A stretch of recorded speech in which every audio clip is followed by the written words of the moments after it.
Sama-sama tayong magiging Sakaki!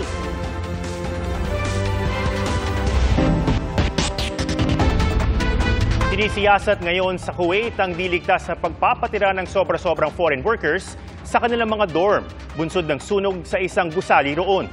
3 sa halos 50 nasawi sa trahedya, mga Pinoy. Ang partner ng isa sa kanila, labis ang hinagpis nang makausap ng GMA Integrated News. Saksi si JP Soriano. Sa mga balkonahe at bintana, nakatunghay ang ilang tao na nagpapasaklolo sa nasusunog na dormitoryong ito sa Mangaf, isang coastal city sa Kuwait. Alas 4:30 ng madaling araw oras sa Kuwait, nagising sa pagsiklab ng sunog ang halos 200 lalaking nakatira sa dorm. Lahat, mga foreign worker.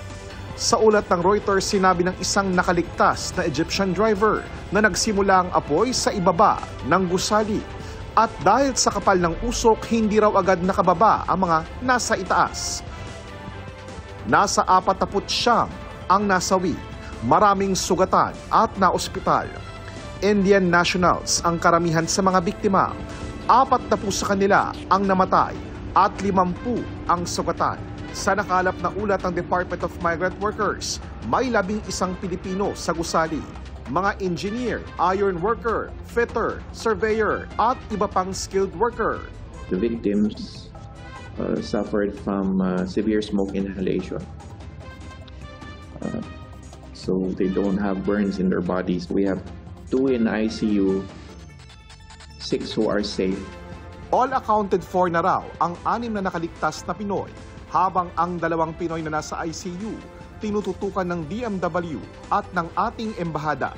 Nasa ICU pa rin, still critical condition, so patuloy natin silang pagdasal. At ganoon din, smoke inhalation ng kanilang dinanas. Ang masaklap. The unfortunate news is that the three were identified as fatality. Isa sa nasawi ang OFW na si Edwin Petilla ayon sa partner niyang si Ronalyn. Nakausap pa niya si Edwin nang sumiklab ang sunog.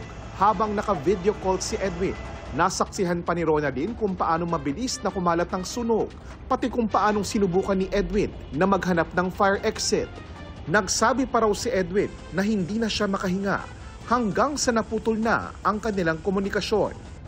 Umasa pa raw siyang buhay si Edwin, pero nitong hapon nalaman ni Ronalyn na kasama si Edwin sa mga namatay. Halos madurog daw ang puso ni Ronalyn lalo't ipinagbubuntis niya ang first baby nila ni Edwin. Nilalakasan ko yung loob ko kahit nasa sitwasyon ako na gusto ko nang sumuko, makapanglumot, kasi hindi niya deserve yung gawin.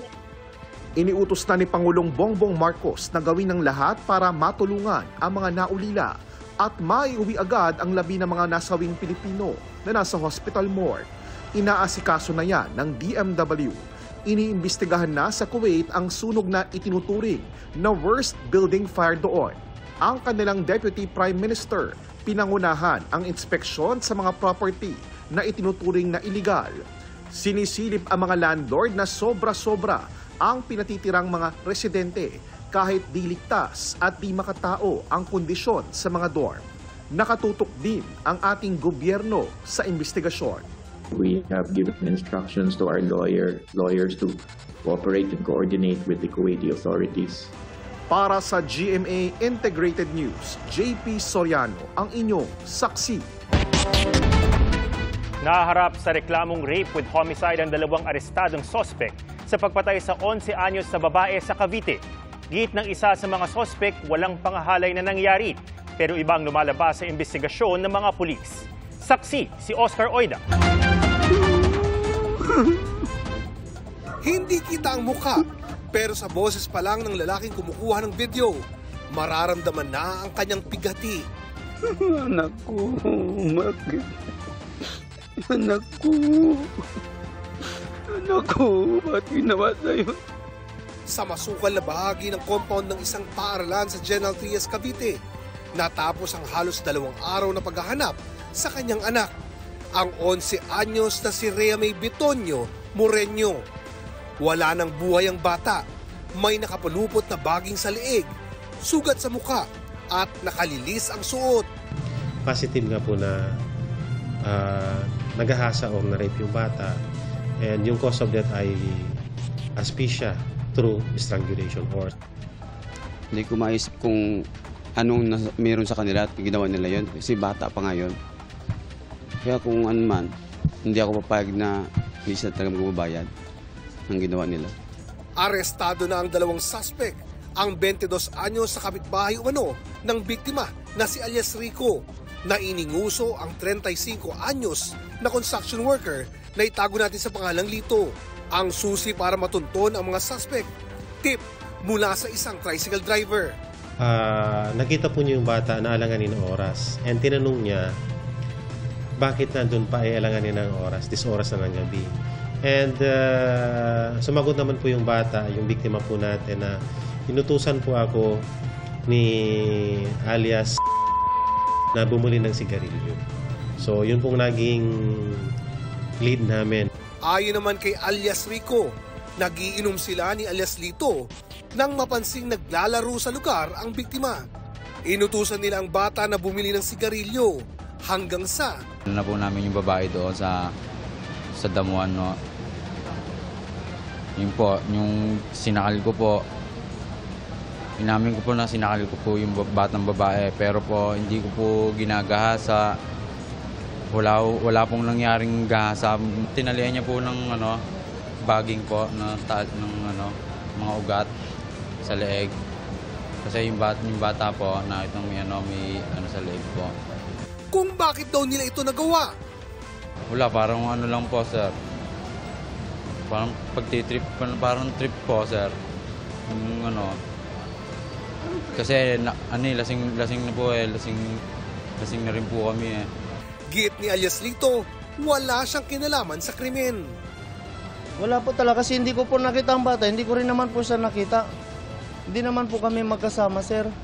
Kaya yun na din ang inano ko sa sarili ko. Bakit ganoon? Ako tinuturo niya ako ang hinatid ko nung naginuman kami, hindi naman siya, kasi hindi naman kami Na-inquest na ang mga suspect na nahaharap sa reklamong rape with homicide. Sana po kung mapapatawad po nila kami. Tsaka nangingi rin po kami ng pasensya. Hindi ko rin po alam kung bakit ko po nagawa sa anak niya po yon. Gusto ko iparanas sa kanya yung pinaranas niya sa anak ko. Yun ang gusto ko mangyari sa kanila. Gusto ko po sana ibalik yung death penalty para sa kanilang dalawa. Para sa GMA Integrated News, Oscar Oida ang inyong saksi. Bago sa saksi, 2 patay sa salpukan ng bus sa tanker na may kargang alcohol sa Camarines Sur. Saksi si Jessica Kalinog ng GMA Regional TV, Balitang Bicolandia. Grabe mo ka makikita. Pakakabanggaan ko. Bakit naman rayo, grabe. Ay! Oh my God.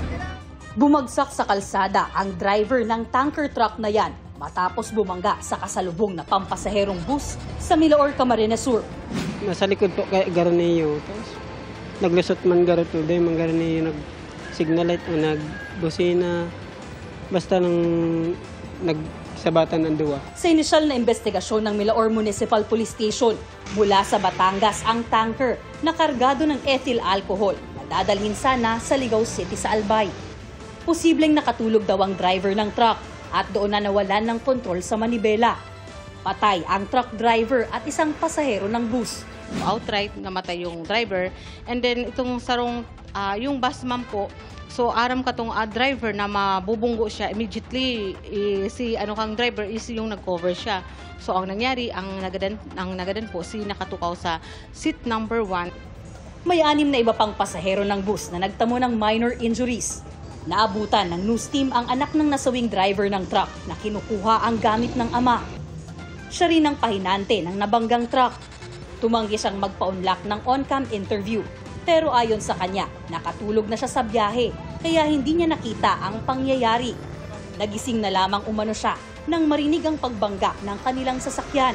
Nakikipag-coordinate na po itong investigador taduman sa company kang truck sa bus kung paano matatabangan ini mga biktimang ini, lalo na po ini mga nagadan. Wala pang pahayag ang driver ng bus tungkol sa aksidente. Para sa GMA Integrated News, ako si Jessica Kalinog ng GMA Regional TV, Balitang Bicolandia, ang inyong saksi. Mga kapuso, sama-sama tayo maging saksi Mag-subscribe sa GMA Integrated News sa YouTube at para sa mga kapuso abroad, samahan niyo kami sa GMA Pinoy TV at sa www.gmanews.tv.